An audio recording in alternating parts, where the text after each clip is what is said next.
ঠিক আছে।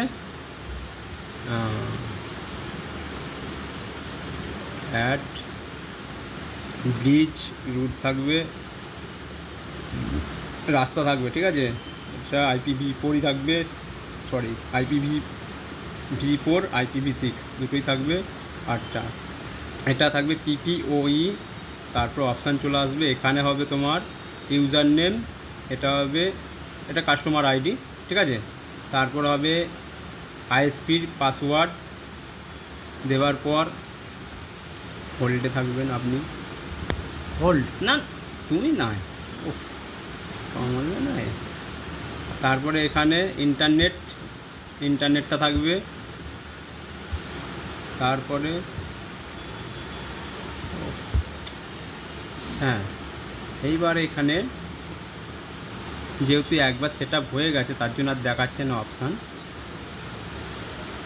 এগুলোই টিক চিহ্ন থাকবে, ঠিক আছে। এগুলোতে সব টিক দেওয়া থাকবে। তো সাবমিট।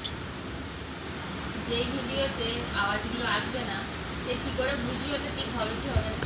তুমি তো মুখে বলে দিচ্ছ যে টিক চিহ্ন হবে, হ্যাঁ এখানে আসবে না। তারপর হবে 2.4G সেটআপ হবে।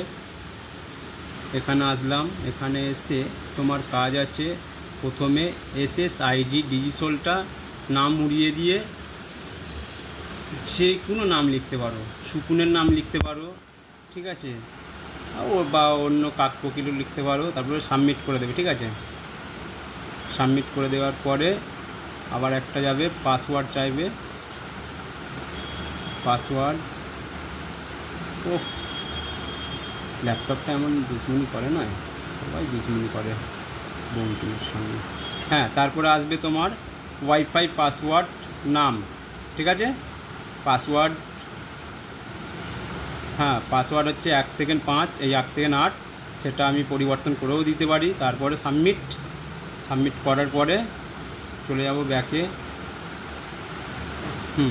ব্যাকে গিয়ে ল্যানে কাজ আছে, ল্যানে গিয়ে কোম্পানির যে কোম্পানির ISPর এখানে ISPটা সেটআপ হবে। তারপরে সাবমিট হবে।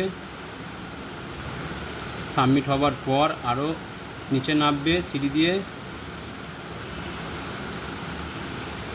তারপরে এখানে ল্যান পারফিক্স ডেলিগেশন, হ্যাঁ প্রেফিক্স কি ডেলিগ্রাশন নাকি ডেলিগ্রাশন, তো DE আছে করবে।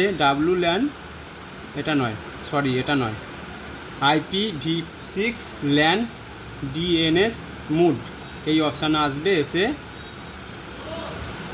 WLAN কানেকশন এটাকে টিক করে দেবে, দেওয়ার পর সাবমিট করে দেবে। তোমার কাজ সাকসেস। পজ।